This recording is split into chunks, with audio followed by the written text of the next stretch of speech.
Nós não somos frutos do acaso.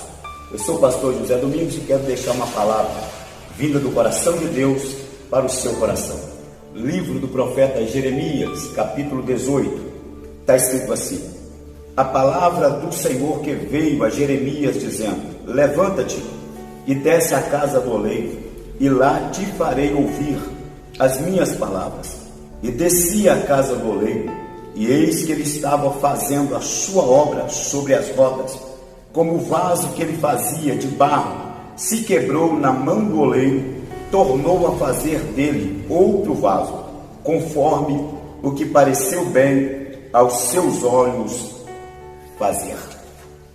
Aqui no capítulo 18 do livro do profeta Jeremias, nos faz entender que nós não somos frutos do acaso, que nós não somos, na verdade, fruto de um relacionamento sexual entre papai e mamãe, e sim um projeto vivo de Deus, a obra-prima de Deus. Ouça isso, olha o que Paulo deixa escrito na segunda carta a Timóteo, no capítulo 2, versículo 21 e 22.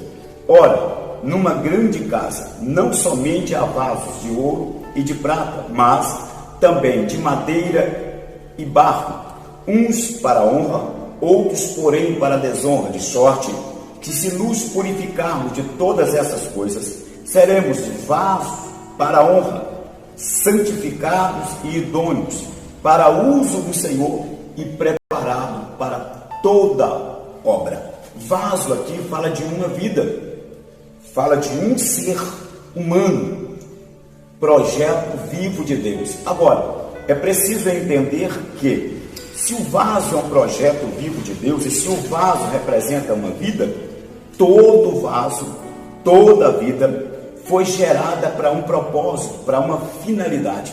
O primeiro propósito é ser cheio do Espírito Santo. E o segundo propósito é ser usado por Deus. E a verdade é que não é a argila. Quando a gente observa aqui, Jeremias deixa escrito que o vaso se quebra e Deus faz outro vaso conforme lhe apraz. E isto nos faz entender que não é a argila que determina a forma e o propósito para o qual é criado, e sim é o oleiro que faz da argila o vaso que ele deseja. Não é a nossa vontade que prevalece no céu, é a vontade de Deus que prevalece na terra. Não é segundo o nosso querer, é segundo o querer de Deus. É por isso que todos querem ser usados, mas nem todos são usados. Por quê, pastor? Porque existem coisas em nós que nos agradam e desagradam a Deus, e Deus quer tirar. Existem coisas que nos traz alegria, satisfação, júbilo, êxtase, mas entristece Deus, e Deus quer tirar.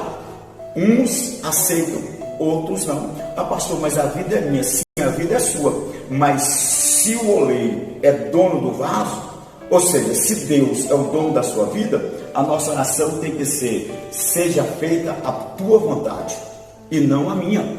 Agora, é preciso observar algumas características que Deus quer encontrar no vaso que quer ser usado por Ele, ou seja, no homem e na mulher que quer ser usado por Deus. A primeira característica que Deus quer encontrar em nós é obediência. E por que não dizer a obediência de Noé? Por que, pastor? Olha o capítulo 6, Deus visita a tenda deste moço e manda o moço construir uma mega barca, uma embarcação grandiosíssima.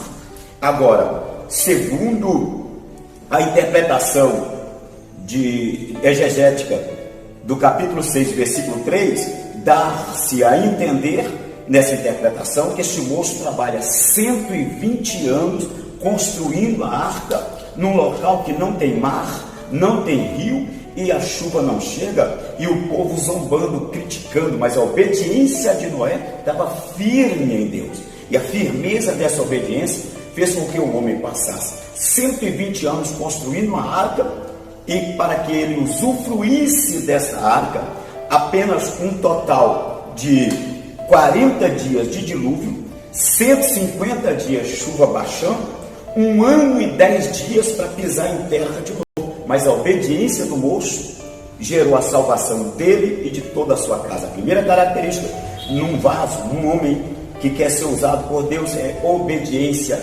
firme em Deus. A segunda característica é determinação. O que Deus quer encontrar em nós, além da nossa obediência, determinação. Até onde você é capaz de ir e o que você é capaz de fazer para ver Deus atuar em você e através de você. Determinação não é uma determinação comum. Por que não dizer a determinação de Neemias? O homem constrói os muros junto com o povo, agora está restaurando as portas. E ele recebe um convite feito por Tobias, Sambalate e Gesem. Olha, esse moço recebe 4 vezes o mesmo convite. Livro de Neemias, capítulo 6, versículo 1 ao 4. 4 vezes o mesmo convite e 4 vezes ele manda a mesma resposta. Estou fazendo uma grande obra, de modo que não poderei descer para ter convosco, porque cessaria esta obra. Sabe o que ele está dizendo aqui? A obra é mais importante do que o prazer. Sabe o que ele está dizendo aqui? Quem tem determinação, ele traz para si abstinência. E o que é abstinência? Ele se priva de alguma coisa para que outra coisa aconteça. Ele se torna um abnegado. Como assim, pastor? O que é um abnegado? É aquele que renuncia suas próprias vontades, seus próprios desejos, para que algo aconteça em função de algo, em função de um projeto, em função de uma realização. Isso é um abnegado. A obra é mais importante do que o nosso prazer. A obra é mais importante do que o nosso lazer. A obra é mais importante para nós do que qualquer outra coisa. Terceiro, primeira coisa que Deus quer encontrar, obediência firme. A segunda, determinação. Determinação. Você é capaz de abster-se de algo que te dá prazer para que Deus te use? Terceiro, convicção. Convicção, certeza absoluta do que quer. Convicção de Paulo. Olha esse moço. Ele escreve a Epístola aos Filipenses, no capítulo 4, versículo 13, antes dele dizer que está preparado, tanto para ter abundância quanto escassez, para ter mesa farta ou passar fome. Agora no versículo 13 ele diz, porque eu posso todas as coisas naquele que me fortalece. Mas observe o capítulo 3 da mesma Epístola aos Filipenses, versículo 13 e 14. Ele diz, quanto a mim não julgo que haja alcançado, mas uma coisa eu faço, eu esqueço as coisas que para trás ficam e avanço para as que estão diante de mim, rumo ao soberano prêmio da vocação de Deus em Cristo Jesus. Sabe o que Paulo está dizendo aqui? Não deu certo ontem, mas hoje eu vou continuar, porque eu tenho certeza que vai dar certo. O meu ministério não alavancou ontem, ninguém ligou para fazer uma agenda, ninguém me convidou nem para o culto fúnebre ontem, mas hoje é um novo dia, eu vou avançar hoje, porque eu tenho certeza que Deus tem um amanhã preparado para mim. Convicção é não viver de passado. Convicção é acreditar que passado não define futuro. O que define o futuro é o presente. Tenha um presente de convicção e terás uma manhã de resposta, uma manhã de realização, uma manhã de solução. Existem pessoas que param no tempo. As coisas não acontecem do jeito que ele preparou para que ocorresse, não está acontecendo nada, ele desiste, ele para. Quem tem convicção, não. Quem tem certeza do que quer, não. Quem tem certeza disso, vou dar mais um passo. Porque as maiores conquistas acontecem na vida de pessoas que quando tudo parecia que é impossível, que quando tudo está dizendo que não vai acontecer nada, ele tira força na fraqueza e dá mais um passo dizendo, Deus está escrevendo. Quarto e último, amor.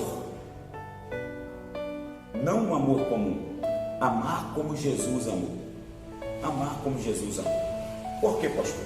Observe, Marcos capítulo 5, Jesus toma um barco, atravessa o mar da Galileia, ou o lago de Genezaré, como queira, aproximadamente 13.000 metros de largura, para ir a Gadara, por causa de uma vida, de um gadareno. Existe em nós um egocentrismo muito forte.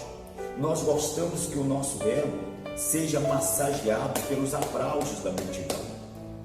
Nós queremos estar nos púlpitos das grandes catedrais, aonde a casa está cheia.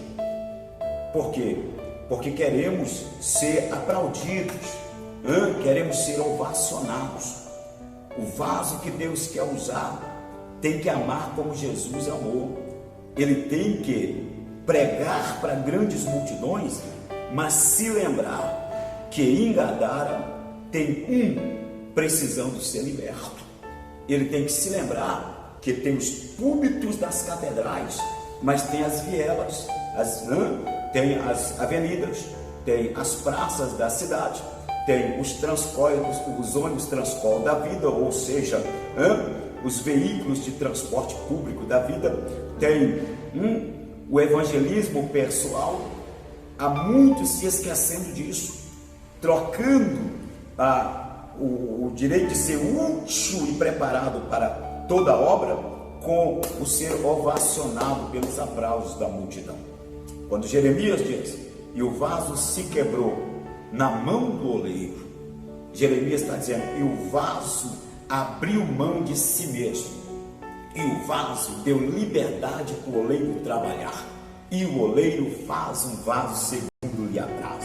Antes de Deus te usar, antes de Deus me usar, antes de Deus usar a nossa vida, Deus vai trabalhar a nossa vida. Por isso, eu termino esta palavra dizendo, orai, dizendo, seja feita a tua vontade. Esforce e seja obediente, seja determinado, seja cheio de convicção e ame como Jesus amou. Deus abençoe a sua vida, o seu ministério.